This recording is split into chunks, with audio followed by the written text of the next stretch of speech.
आदाब नाजरीन, मैं हूं सन्नम एजाज। जम्मू कश्मीर के हालात, जम्मू कश्मीर के वाक़ात और जम्मू कश्मीर की सियासत एजेंडा लेकर। एजेंडा में हम जम्मू कश्मीर के हालात पर जहां बात करते हैं, वहीं जम्मू कश्मीर में पिछले 47 दिनों से लगातार सूरत बदली हुई है और इस सूरत पर काबू पाने के लिए या इस सूरत को सही डगर पर लाने के लिए नई दिल्ली से लेकर कश्मीर तक कई तरह की कोशिशें की जा रही है। राजनाथ सिंह जम्मू कश्मीर के 2 दिन के दौरे पर दूसरी बार 1 महीने में पहुंचे। यहां पर बात भी की, अलहदगी पसंदों से बात करने पर बात तो नहीं हुई, लेकिन बात करने की कोशिश की और बात की मेन स्ट्रीम जमातों से। इंजीनियर रशीद जम्मू कश्मीर की रियासत में, जम्मू कश्मीर की सियासत में मेन स्ट्रीम पार्टी से ताल्लुक रखते हैं, लेकिन इंजीनियर रशीद जिस स्टैंड पर पहुंचे हुए हैं उससे कुछ लोग कहते हैं कि अलहदगी पसंदों से भी कहीं दूर का स्टैंड है। और इंजीनियर रशीद भी राजनाथ सिंह से मुलाकात की। इंजीनियर रशीद आज के एजेंडा में मेरे मेहमान। हम इनसे जानना चाहेंगे कि ये क्या दोगली पॉलिसी है, कभी जाते हो, कभी आते हो, कभी मिलते हो, कभी नहीं मिलते हो। Engineer Rashid, all parties meeting Srinagar, opposition parties की मीटिंग श्रीनगर में हुई। मैं सबसे पहले आपका शुक्रिया अदा करना चाहूंगा मेरे प्रोग्राम में आने के लिए। उसके बाद मेरा पहला सवाल आपसे, ऑल पार्टीज मीटिंग श्रीनगर में हुई, अपोजिशन पार्टीज मीटिंग, आप उसमें गए, आपने कहा हम दिल्ली जाएंगे, हम वहां पे बात करेंगे। दूसरे दिन जैसे वो लोग दिल्ली गए, आपने न्यूज बनाने के लिए श्रीनगर में बैठ गए कि मैं नहीं जाऊंगा। ये क्या सियासत थी? नहीं, आपकी इन्फॉर्मेशन गलत है। जो ऑल पार्टीज़ मीटिंग हुई, मेरा स्टैंड 8 साल से रहा है कि अगर कश्मीर के मसले के हल के लिए मुझे बाल ठाकरे के बेटे उदय ठाकरे के पास जाना पड़े, हाफिज सईद से मिलना पड़े, मैं मिलने के लिए तैयार हूँ। उस तनाजुर में जब उमर साहब ने ऑल पार्टीज़ मीटिंग बुलाई तो मैं उसमें गया। उससे पहले महबूबा जी ने बुलाई, मैं उसमें भी गया। आज राजनाथ सिंह जी आए, मैं उनसे मिलने के लिए भी गया। मैं बिल्कुल बात करने के लिए हर वक्त तैयार हूँ, क्योंकि हमारा केस मजबूत है। तो उस मीटिंग में हमने उनसे 2-3 तजवीज़ें दी। उनका हक़ बनता है वो उसे इख्तलाफ करें या इत्तेफाक करें। मैंने कहा, एक हम मिल के रिजिग्नेशन दे दें ताकि दिल्ली पर दबाव बढ़े। दूसरा मैंने कहा कि अगर आप ऐसा नहीं करते हैं, फिर आप कम से कम ये बताइए कि आज की तारीख में अटानमी और सेल्फ रूल का कोई खरीदार नहीं, आप रायशुमारी का मुतालबा कीजिए। तो उन्होंने मेरी बात से इख्तलाफ किया, अच्छी बात है, उनका हक़ बनता है। उसके 3 दिन बाद जब उन्होंने ये कहा कि मुझे संदेशा भेजा कि अब हमें वज़ीर आज़म, मुझे ये कहा कि सदर जमहूरिया से मिलना है, मैंने कहा बिल्कुल हम मिलने के लिए हाजिर हैं, हम नंगे पाँव जाएंगे, क्योंकि हम दर्द कश्मीरियों का दिल में रखते हैं। मुसीबत देखिए, बात करने में हर्ज नहीं है। लेकिन मुझे बदकिस्मती से ये कहा गया कि वहाँ आके आप क्या कहोगे। मैंने कहा मेरी डिमांड एक ही है, रायशुमारी, रायशुमारी, रायशुमारी। तो फिर मुझे संदेशा भेजा गया कि हम रायशुमारी की बात सदर हिंद के सामने नहीं रख सकते हैं। तो फिर मुझे कहा गया कि आप यहाँ वहाँ आके या आप रायशुमारी मत कहे या फिर आप हमारे वफद में नहीं आए। तो आप ही बताइए क्या मैं अपने आपको किसने कहा कि आप हम उनके वफद में नहीं जाइए? जो इस पूरे मामले में जो हमारे एक दोस्त थे जिसने पहले फैसिलिटेट किया उस ऑल पार्टी मीटिंग में जाने के लिए, राब्ता कार जो था, उसी ने बाद में भी मुझसे कहा।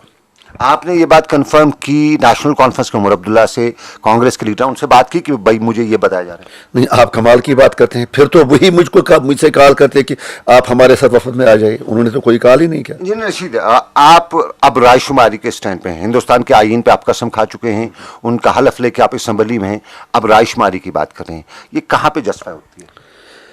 ये ऐसी तरह जस्टिफाई होती है जिस तरह जवाहरलाल नेहरू जी यूनाइटेड नेशन में गए और उन्होंने कहा कि कश्मीरियों को हम रायशुमारी देते हैं। और दूसरी बात, रायशुमारी मांगना कोई हिंदुस्तान के आइन की खिलाफ बात नहीं है।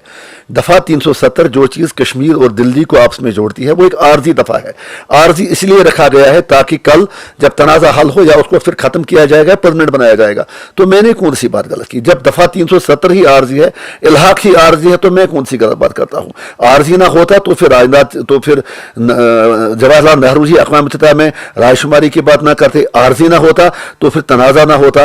आर्जी ना होता तो फिर मोदी जी कल नहीं कहते कि पीओके के लोगों ने मुझे कहा कि आप हम हिंदुस्तान के साथ मिलना चाहते हैं। मोदी जी कभी अहमत नहीं करते। उन्होंने इसीलिए की क्योंकि उन्हें खुद भी मालूम है कि आज नहीं कल रायशुमारी के जरिए आर पार के लोगों से पूछना है कि वो क्या चाहते हैं।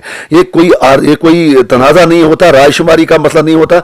तो फिर आपकी असम्बली में 24 नशस्तें आज़ाद कश्मीर के लिए मखसूस नहीं होती। इसलिए हमसे झूठ बोला नहीं जाता, लोगों से सच सुना नहीं जाता, तो उसमें मेरा क्या कसूर है? नहीं, आप जिस तरह की बात करें, आप रायशुमारी की बात करते हैं, आम लोग, यहाँ के आम लोग कहते हैं कि नई Delhi with in the Indian constitution कुछ भी दे सकती है, लेकिन जिस तरह से आउटसाइड कॉन्स्टिट्यूशन की बात की जाती है वो नहीं देगी। जब ये सब कुछ नहीं देगी उधर, फिर ये चीज मांगने की जरूरत? सर, मैंने अर्ज आपसे किया, वही चीज मैं अर्ज कर रहा हूँ। کہ جو آپ کہہ رہے ہیں کہ دلی کچھ نہیں دے گی، اس کا مطلب یہ نہیں ہے کہ ہم مانگنا چھوڑ دیں، کیونکہ ہمارا حق ہے، ہم ان سے بہار راجستھان اور بنگال نہیں مانگتے. کانسٹیٹیوشن کی آپ نے بات کی، میری گزارش سن لیجیے. شاید آپ کا بھی جنم 47 میں نہیں ہوا ہوگا، یہ تو نہرو جی کے اس نے وعدہ کیا. ہمارا کون سا پاپ ہے؟ جب آپ اس وقت اقوام متحدہ کے جو اس وقت کے اصول تھے، جب ہندوستان اور پاکستان دو مملکتیں بنی، اس وقت کہا گیا جو مسلم ڈومینیٹڈ اسٹیٹس ہیں وہ پاکستان جائیں گی، جو ہندو ڈومینیٹڈ اسٹیٹس ہیں وہ انڈیا جائیں گی. اس کے بعد بھی نہرو جی نے رائے شماری کی بات کی. ہمارا کون سا قصور ہے؟ ہم کہتے ہیں اپنا وعدہ پورا کیجیے، تو اس میں ہم پر کیوں مطلب ہوتا ہے؟ وہ دوسری بات میں نے کہا، آئین کے ہندوستان کے آئین میں رائے شماری مانگنا کوئی گناہ نہیں ہے. ہندوستان کے آئین میں آپ علاق کو چیلنج بھی نہیں کر سکتے.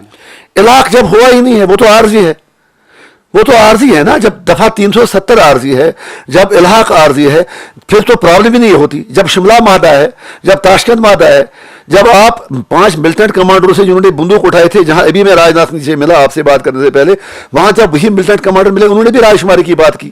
اگر گیلانی صاحب کل ٹیبل پہ جائیں گے وہ بھی رائے شماری کی بات کریں گے. تو اس لیے میں نے کون سا غلط چیز مانگا؟ رائے شماری. اور جب آپ نے کہا ہندوستان کے آئین کے حلف لینا، آئین کے حلف لینے کا مطلب یہ نہیں ہے کہ میں ہندوستان کا کوئی کرایہ دار ہوں. رائے شماری ہندوستان کے آئین کے حلف لینے کا مطلب یہ کہ میں سچ بولوں.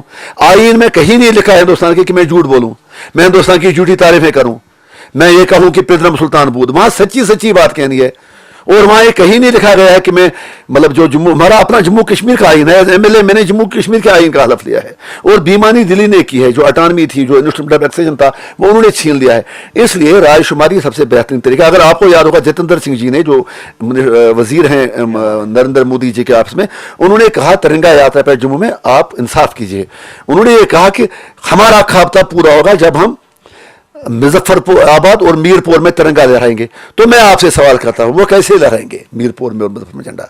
مظفر آباد میں وہ تبھی ہوگا جب رائے شماری کرو گے، کیونکہ مودی جی کہتے ہیں وہ تو ہندوستان کے ساتھ رہنا چاہتے ہیں. تو آپ جو پاکستان آکوپائڈ جسے کہا جاتا ہے، پاکستان کے زیر انتظام پاکستان ایڈمنسٹریٹ زیر کشمیر، اس کو ہندوستان کے ساتھ ملانا چاہتے ہیں؟ کون؟ میں کہتا ہوں لوگوں سے پوچھ لیجئے. میرا اپنا ایک ووٹ ہوگا، مجھے نہیں پتا میری بیوی بھی ہندوستان کے ساتھ بیٹھے گی، پاکستان کے ساتھ بیٹھے گی. وہ تو 1,40,00,000 کشمیری مل جل کے فیصلہ کریں گے. جس طرف زیادہ جائیں گے وہیں بیٹھیں گے، معاملہ ختم. انجینئر رشید، آپ عوامی نمائندے ہیں، عوام کی بات کرتے ہیں، کیا واقعی میں آپ عوامی نمائندے ہیں؟ میں اسی لیے آپ سے پوچھنا چاہوں گا، جب اسمبلی کا سیشن چل رہا تھا آپ نے مجھ سے کہا تھا کہ آپ صرف پولیٹیکل باتیں کرتے ہو، آپ ڈیولپمنٹ کی باتیں کیجیے. اگر آپ کو یاد ہوگا تو آج میں آپ سے سوال کرتا ہوں. آج لوگ کہتے ہیں کہ ہمیں کچھ نہیں چاہیے، ہمیں صرف کشمیر مسئلے کا حل چاہیے. آج لوگ کہتے ہیں، آج لوگ کسی جگہ تارکول نہیں ڈال رہے سڑکوں پر، کسی جگہ پانی کی پائپ نہیں بچھانے دیتے ہیں، کیونکہ دل کے درد کا علاج صرف پانی بجلی نہیں ہوتا ہے. اسی لیے عوامی نمائندگی کی حیثیت سے میں عوام کے جذبات کی ترجمانی اسمبلی سے لے کر آج راجناتھ سنگھ جی تک، یہاں سے چلے تو کہیں اور بھی جانے کے لیے تیار ہوں. اس کے لیے چاہے کوئی مجھے کچھ بھی کہے، مجھے اس میں کوئی حرج نہیں ہے. میں یہ جاننا چاہوں گا آپ سے، آپ کشمیریوں کا درد کی بات کرتے ہیں، آج کشمیریوں نے لگ بھگ بائیکاٹ کیا، راجناتھ سنگھ سے کسی نے ملاقات نہیں کی، پھر بھی آپ گئے. کمال کی بات ہے. وہی تو مسئلہ ہے. جو بھی وہاں ملنے کے لیے گئے انہوں نے وہاں پر ہندوستان کے آئین کی باتیں کی. میں تو وہاں گیا اور میں نے ان کے منہ پہ انہیں یہ کہا بڑے ادب کے ساتھ کہ جناب ایشو بیس کے لیے ہے کہ کشمیر کے لوگ رائے شماری چاہتے ہیں. حریت کے لوگ بھی یہی کہتے ہیں کہ بات ہونی چاہیے کشمیر مسئلے پر، اور ہندوستان اٹوٹاں کہنا چھوڑ دے.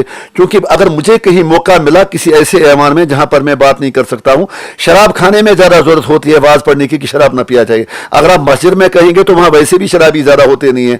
تو مسجد میں بیٹھ کے شراب چھوڑنے کی در سے زیادہ بہتر ہے کہ آپ وہاں پورا شراب کھانے کے باہر بلکہ اندر گھس کے کہیں کہ جناب آپ شراب پینا چھوڑ دیجیے. فیصلہ تو ہندوستان کو کرنا ہے، پاکستان کو کرنا ہے. اگر مجھے موقع ملا راجناتھ سنگھ سے جانے کا تو میں نے ان سے کہا کہ یہ لوگ آپ کو دھوکہ دے رہے ہیں. یہ کوئی لا اینڈ آرڈر پرابلم نہیں ہے، یہ کوئی کرائے کے لوگ نہیں ہے، یہ 5% لوگوں کا مسئلہ نہیں ہے، یہ پاکستان کی کھڑا کرتا پرابلم نہیں ہے، یہ حریت کے چند لوگوں کا مسئلہ نہیں ہے، بلکہ یہاں گھر گھر آپ سے آزادی مانگتا ہے. اور ہم نے میمورنڈم بھی دیا، ہم آپ کو بھی ایک کاپی دیں گے. تو مجھے بتائیے اس سے علاوہ اور میں کیا کر سکتا ہوں؟ ہندوستان کے وزیر داخلہ ہیں، کیا ان کو یہ پتہ نہیں ہے کہ کشمیر میں کیا سچویشن ہے جو آپ نے بتایا؟ لیکن الٹیمیٹلی تو بات ان کے ساتھ ہی کرنی ہے نا. الٹیمیٹلی اگر کل حریت بھی بات کرے گی، پاکستان بھی کہتا ہے ہم ہندوستان سے بات کریں گے. بہرحال آپ انصاف بھی کیجئے، ہندوستان کے ساتھ ہی جھگڑا ہے، فریق ہے نہیں تو بات کریں گے نا. فی الحال ہندوستان فریق ہے، اس سے کوئی انکار نہیں کرتا. ایک ہی چیز پر اعتراض ہے کہ ہندوستان سچ ماننے کے لیے تیار نہیں ہے اور ہندوستان ہٹ درمی چھوڑنے کے لیے تیار نہیں ہے. تو جب ہم سب لوگ مل کے کہیں گے کہ ہے حق ہمارا رائے شماری، تو ہمیں یقین ہے کہ راجناتھ سنگھ جی آج نہیں تو کل ہماری بات سنیں گے. کیونکہ رائے شماری کہنے کا مطلب یہ نہیں ہے کہ میں کہتا ہوں کشمیر پاکستان کو دے دو. اس میں ہو سکتا ہے زیادہ لوگ ہندوستان کے ساتھ بیٹھنا پسند کریں. میں ایک سوال یہ ضرور جاننا چاہوں گا, ہمارے علیحدگی پسند لیڈران, حریت لیڈران, کسی نے بھی راجناتھ سنگھ سے بات چیت نہیں کی, آفر ہی نہیں کیا, کہیں کچھ نہیں کیا, آپ بیچ میں کیوں نکلے؟ نہیں, مجھے کیا ہے ان کے ساتھ لینا جانا, ان کی اپنی مرضی ہے, ان کی اپنی سوچ ہے, تو وہ خود اپنا فیصلہ کر سکتے ہیں. مطلب وہ مجھے ان کا احترام ہے, وہ خود جانے مطلب ان کے پاس کیا روڈ میپ ہوگا. میں نے پہلے ہی عرض کیا, آج نہیں 8 سال سے کہہ رہا ہوں کہ میں حافظ سعید سے لے کر ادھو ٹھاکرے اور راج ٹھاکرے, یوگی آدتیہ ناتھ, ساکشی مہاراج, کسی سے بھی ملنے کے لیے تیار ہوں. اگر مجھے موقع ملا میں امریکہ کے صدر سے لے کے یہاں ہندوستان کے آرمی جنرل تک کے آگے کہوں گا کہ ہم مر رہے ہیں, ہمارا معاملہ حل کیجیے, اور حل کرنے کا ایک ہی طریقہ ہے رائے شماری, رائے شماری, رائے شماری. اٹانوی اور سیلف رول کے دھوکے سے لوگ مطلب جو دینے والے ہیں, ان کا ایک ہی مقصد ہے کہ جو کشمیر کا کاز ہے وہ کمزور ہو جائے. اسی لیے ہمیں پورا مضبوطی کے ساتھ 100% مانگنا چاہیے تاکہ ہندوستان بات کرنے کے لیے مضبوط ہو جائے. Hindustan with in constitution autonomy نہیں دینے والا ہے, ردی کی ٹوکری میں ڈالا گیا, تو آپ کی رائے شماری کہاں دے گا؟ آپ نے صحیح کہا. آپ میرے کمرے میں ہیں, اگر میں ابھی خدا نہ خواستہ آپ کی کوٹ نکال کے اپنے اس ہینگر پہ لگا دوں اور کہوں کہ یہ میرا کوٹ ہے, تو کیا آپ یہ کوٹ مجھے دے دیں گے؟ اگر آپ میرے کمرے سے باہر بھی نکلیں گے, آپ عدالت میں جائیں گے, دھرنا لگائیں گے, لوگوں سے کہیں گے انجینئر رشید چور ہے, اس نے میرا کوٹ لیا, آپ اپنا کوٹ چھوڑیں گے. اسی طرح جب آپ نے کہا کہ ہندوستان کچھ دینے کے لیے تیار نہیں ہے, ہر قوم پہلے ہر درم ہوتی ہے. جب ہندوستان انگریزوں کے ساتھ لڑتے تھے تو انگریزوں نے کیا کیا نہیں کیا, وہ تو کچھ مانتے ہی نہیں تھے, لیکن نکلنا پڑا. جب روس افغانستان آیا اس کو بات سننی پڑی, اسرائیل کو فلسطینیوں سے بات کرنی پڑی, اور جب آپ نے کہا عوامی نمائندے ہیں تو وہاں حماس نے بھی الیکشن لڑا فلسطین میں. ابھی ہماری بدقسمتی ہے کہ ہم کسی ایک چیز پہ متفق نہیں ہوتے ہیں, لہذا الیکشن لڑنے سے کوئی طلاق نہیں پڑتی ہے, نہ کوئی تحریک پسند بن جاتا ہے, نہ کوئی تحریک نواز. جس کو بات کرنی ہوگی وہ زیادہ کنٹریبیوٹ کر سکتا ہے اسمبلی میں جا کے, کیونکہ میں ایم ایل اے نہیں ہوتا, شاید راجناتھ سنگھ جی مجھے نہیں بلاتے. میں خوش ہوں, اگر میں وہاں نہیں جاتا اتنی اچھی اور میٹھی باتیں راجناتھ سنگھ جی کو کون سناتا. تو مطلب آپ الیکشن کے فیور میں؟ وہ تو میں لڑتا ہوں, کمال کی بات ہے. دوسروں کو بھی کہیں گے. ہاں جناب, جو بھی ہے وہ مطلب میرا ماننا ہے کہ اگر میرے ساتھ 10 ایم ایل اے اور ہوتے اور ہم راجناتھ سنگھ سے ملتے تو شاید ہماری آواز اور مضبوط ہو جاتی. یہاں پہ کشمیر کی جو سچویشن اس وقت, آپ اس کا, سب لوگ کہتے ہیں کہ اس کا علاج ہونا چاہیے, جو پولیٹیشنز کہتے ہیں, عوام کی بات میں نہیں کروں گا, کچھ جو پولیٹیشنز ہیں, پرو انڈیا پولیٹیشنز ہیں, آپ ہیں, نیشنل کانفرنس. میں پرو انڈیا نہیں ہوں, میں پرو ریئلٹی ہوں, پرو حقیقت پسند ہوں, چاہے وہ کبھی انڈیا کو شوٹ کرے کبھی پاکستان کو شوٹ کرے. تنگ نظر زاہد نے مجھے کافر سمجھا, کافر سمجھتا ہے مسلمان ہوں میں. تو سولوشن میں نے جناب بتایا, حضور میں نے بتا دیا کہ سولوشن ایک ہی ہے, رائے شماری. اس کے علاوہ اگر ہندوستان کہتا ہے کچھ اور سولوشن ہے تو ڈرتے کیا میں کہنے سے, بتا دیں. اگر یہاں راجناتھ سنگھ جی آئے, ہم نے ان سے کہا بھی اگر آپ کو کوئی اور سولوشن ہے تو بتا دیجیے. اگر رائے شماری سے کوئی اچھا سولوشن ہے تو ہم اس کا ویلکم کریں گے, اگر کوئی اور اچھا سولوشن ہے. اٹانوی کے دھوکے نہیں. راجناتھ سنگھ نے بتایا نا کشمیریت, انسانیت, جمہوریت کی کشمیریت, انسانیت اور جمہوریت وہ کیا چیزیں ہیں, اس کا تو انہوں نے یہاں پر عصمت دری کر کے چھوڑ دیا ہے. کون سی جمہوریت؟ کیا یہ کوئی جمہوریت ہے کہ جہاں پر آپ کو ایم ایل اے ہو کے, میں کل جب کپوارہ سے آیا تو مجھے 10 جگہ پولیس والوں نے کہا آئیڈینٹی کارڈ دکھاؤ کیونکہ یہاں پہ آج کرفیو لگا ہوا ہے. آپ نے کس جمہوریت کی بات کی کہ جہاں پر چھوٹے چھوٹے بچوں پر پی ایس اے لگایا جاتا ہے؟ انسانیت کہاں؟ یہاں تو حیوانیت کا ننگا ناچ کھیلا جا رہا ہے. یہاں تو بالکل آج B S F, C R P F اور ان کا راج ہے, آج اور فوج منگائی جا رہی ہے. پھر آپ نے کشمیریت کی بات کی, دلی والوں کو کشمیریت سے کیا لینا ہے ذرا؟ کشمیریت کا مطلب تھا جو ہمارا اپنا کلچر, ہماری تہذیب, ہماری یونٹی ان ڈائیورسٹی تھی.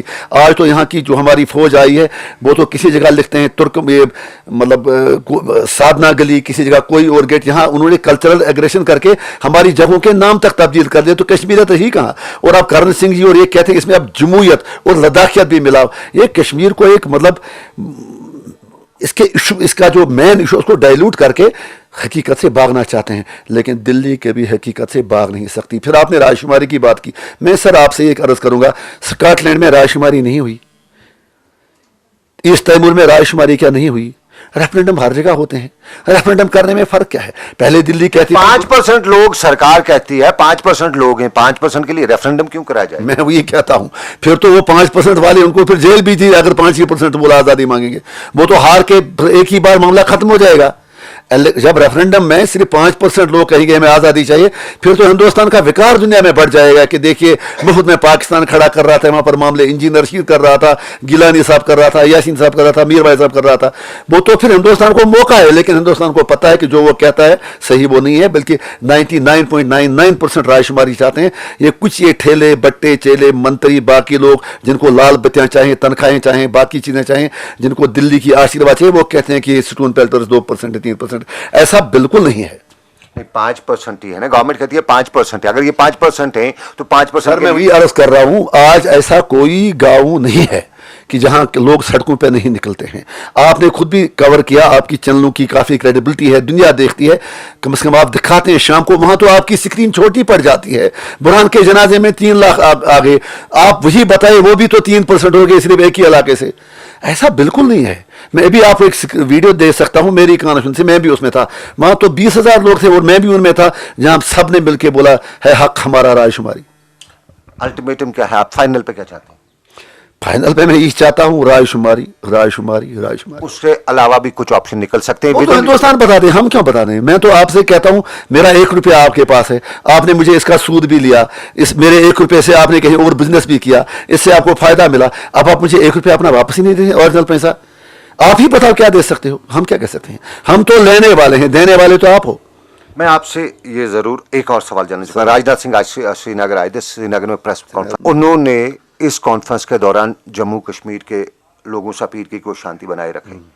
उस अपील को कितना हासिल? अच्छी बात है, अपील करना तो उनका मतलब हक बनता है, उनकी आज़ादी है. लेकिन मैंने उनसे भी कहा, आपको मैं मेमोरेंडम भी दूंगा, सबसे ज़्यादा अमन की ज़रूरत हमको है. बच्चे हमारे मर रहे हैं, घर हमारे जल रहे हैं, स्कूल हमारे बंद हैं, सारा कुछ हमारा दरफदर है, जलील हम हो रहे हैं. अमन की सबसे ज़रूरत ज़्यादा हमको है. लेकिन अमन तब होगा जब इंसाफ होगा, और इंसाफ तब होगा जब जम्मू कश्मीर का मसला हल होगा, और जम्मू कश्मीर का मसला तब हल होगा जब आप अक़वाम मुत्तहिदा की करारदादों के मुताबिक बैनुल अक़वामी तौर से मुसल्लमा ज़वाबित के मुताबिक रायशुमारी करेंगे. कुछ लोग कहते हैं बातचीत करने यहाँ पे अलायदगी पसंद दूसरे रियासत. ये बातचीत का लफ्ज़ अब इतना गंदा हो चुका है कि इसको सुनते सुनते शर्म आती है, क्योंकि निकलता कुछ नहीं है ना. वही तो मैंने राजनाथ सिंह जी से कहा बड़े अदब के साथ, हमने कहा मैं आपका एहतराम है, लेकिन आपने दुकानें बहुत खोली, केसी पंत, क्या कहते हैं, राधा कुमार एंड कंपनी, वो राम जेठमलानी, वर्किंग ग्रुप्स, बाकी चीज़ें, लेकिन कुछ निकला नहीं. आपने हमें थका दिया बातचीत करते करते. शिमला मादा, ताशकंद मादा, लाहौर डिक्लेरेशन, सियाही कम पड़ेगी, कागज कम पड़ेंगे, लेकिन दिया तो कुछ नहीं. दिल्ली का एक ही काम है, और मोहब्बत जी भी उस एजेंडे पर काम कर रही हैं. उनके वो अली बाबा 40 चोर जो उनके मंत्री हैं, वो भी इसी मंसूबे पर काम कर रहे हैं कि कश्मीर के लोग थक जाएंगे. बाबा थक जाएंगे, उसके बाद वार्म अप करके फिर आ जाएंगे. तो क्या आप कहते हैं कि फिर दोबारा ये हो सकता है कि जनाब राजनाथ कैसे आएगा अमन? तब तक सवाल ही नहीं है. मैं आज एमएलए हूं, कल मैं नहीं हूं, कल मेरा बेटा सड़क पर निकल सकता है. ये जरूरी नहीं कि वो भी एमएलए बने. सॉरी नहीं, राजनाथ से यहाँ पे इंजीनियर रशीद साहब, कुछ लोग ये कहते हैं कि पैसा दिया जा रहा है तभी निकल रहे हैं, आम आदमी निकल रहा है. अगर है कहीं तो मुझे भी कुछ पैसा दीजिए, मैं भी कल से निकलूं. तो आप पैसे के बगैर निकलते हैं, आपको पैसा मैं नहीं? ये कहता हूं, मैं कम से कम मुफ्त में कश्मीरियों का काम करता हूं. मैं तो वही बात करता हूं जो लोग सड़कों पे करते हैं, जबकि मैं हर बार मानता हूं कि मेरा नेटवर्क सिर्फ लंगेट में है. मैं मुफ्त में पूरे कश्मीर की बात करता हूं. ये लोगों को भी सोचना चाहिए. मैंडेट उनका इस वक्त हुर्रियत को है, सेंटिमेंट की वजह से, लेकिन वो डालते हैं एनसीपीडीपी को. लगता मुझसे कोई क्या हिसाब मांगे. मैं अपने ज़मीर की आवाज़ से बात करता हूं. मैं कार्गो देख के आया हूं, मैंने टार्चर देखा है, मैंने फौज का जुल्म देखा है. मैं फौज को बदनाम नहीं कर रहा हूं, मैंने कार्गो में मुसीबतें देखी हैं. मैंने 13 साल फौज की बेगार देखी है. हर गांव से 8-8 बंदों को पर डे 24 घंटे बेगार देनी पड़ती थी. मैंने आज राजनाथ सिंह जी को एक वो फौज की जो ज़्यादतियाँ हुई मेरी कॉन्स्टिट्यूंसी में पिछले 20 वर्षों में, मैंने उसकी डिटेल राजनाथ सिंह जी को दे दी. मैंने एक एक कहा कि हम पर क्या क्या गुजरी है, और वो काफ़ी मुतासिर हुए. उन्होंने एक ज़बान से कुछ बोला नहीं, लेकिन उनका चेहरा मुझे कह रहा था कि कश्मीर में बहुत जुल्म हुआ है. राजनाथ सिंह से आज आपकी मुलाकात, इसको आप क्या कहेंगे? सेटिस्फाइड? मैं ये कहूँगा कि आज कम से कम, मतलब ये नहीं कि मैं कोई मतलब हवा में महल बनाना चाहता हूँ या एग्जेजरेट करता हूँ, बड़ा चढ़ा के पेश करता हूँ. मुझे यकीन है कि पिछले 25 वर्षों में अगर किसी ने आज तक दिल्ली को 1999 से लेकर आज तक मुंह पे कहा है कि कश्मीर के लोग क्या चाहते हैं, तो वो अवामी इत्तेहाद पार्टी आज थी, जिसके मैं भी था, और हमने वो बात खुल के की जो लोग मस्जिदों में, सड़कों में, घरों में कहते हैं, और जो हुर्रियत भी बात कहना चाहती है, लेकिन उनको भी मौका नहीं मिल रहा है कहने का. राजनाथ सिंह ने महबूबा मुफ्ती के साथ मिलकर लास्ट में प्रेस ब्रीफिंग दी, आपने वो देख रहे थे क्या? अचानक हमने देख लिया तो हमें महबूबा जी से हमदर्दी है, हमारी बहन है वो, मतलब बहुत बुरा हुआ. पता नहीं उन्हें गुस्सा क्यों आता है, आना नहीं चाहिए था. स्टेट की चीफ मिनिस्टर हैं, एक स्टेट्समैन मतलब का रोल उनका होना चाहिए. मुझे बहुत फील हुआ, और शायद लगा भी मुझे कि राजनाथ जी सिंह जी उन्हें कहते थे कि आप थोड़ा शांत रहे, सवाल करने का हर एक को हक है. तो हो सकता है आगे महबूबा जी के हालात में तब्दीली है. और सही बात यही है कि अगर किसी ने उनसे सवाल किया, मैंने राजनाथ सिंह जी से ये कहा कि महबूबा जी पर बिल्कुल इल्ज़ाम नहीं लगना चाहिए. अगर गिलानी साहब भी चीफ मिनिस्टर बनते हैं, इंजीनियर रशीद भी बनता है, सलाहुद्दीन भी बनते हैं, अभी हमने कहा, मेमोरेंडम मेरे पास है, तो उससे कोई फर्क पड़ेगा नहीं। लिहाजा महबूबा जी पर इल्ज़ाम लगाना दुरुस्त नहीं है, क्योंकि लोग, ये लॉ एंड ऑर्डर का मसला नहीं है, सड़क पानी बिजली का मसला नहीं है, लेकिन महबूबा जी अपना केस मेरे ख्याल में खुद ही कमज़ोर कर रही हैं। उनको चाहिए था कि वो हर सवाल का जवाब देती। मैंने इसीलिए आपसे कहा कि आपको जो भी कहना है आप बिल्कुल जो भी कहना है कह दीजिए। एक सियासतदान, एक मतलब इंटेलेक्चुअल को चाहिए कि वो हर कुछ फेस करे, चाहे वो कितना ही तरक्यान हो। तो सबसे ज़्यादा बुरा मुझे लगा जो महबूबा जी ने कश्मीरी में कुछ कहा कि आइए चाय पी लीजिए। उन्होंने दिल से सही बात कही होगी, लेकिन उसका हर एक ने शायद कुछ और ही मतलब लिया है। चलिए, बहुत बहुत शुक्रिया इंजीनियर रशीद साहब हमारे साथ बात करने के लिए। जम्मू कश्मीर की संभली में इंजीनियर रशीद का दबदबा तो इस साल हमने देखा, आपने भी देखा होगा, लेकिन पिछले कुछ दिनों से कश्मीर की सूरत-हाल के दौरान बात एक बार फिर इंजीनियर रशीद के खीमे में आ रही है। और इंजीनियर रशीद पिछले कई दिनों से कश्मीर की खुद मुख्तारी की अगर नहीं तो रायशुमारी की बात करते हैं। क्या दिल्ली को ये बात हजम हो पाएगी? क्या दिल्ली बर्दाश्त कर पाएगी? दिल्ली इसका क्या जवाब देगी? फिलहाल हम कह नहीं सकते, लेकिन आने वाले दिनों में इसका परिणाम, इसका इंतजार रहेगा। सनम एजाज, श्रीनगर।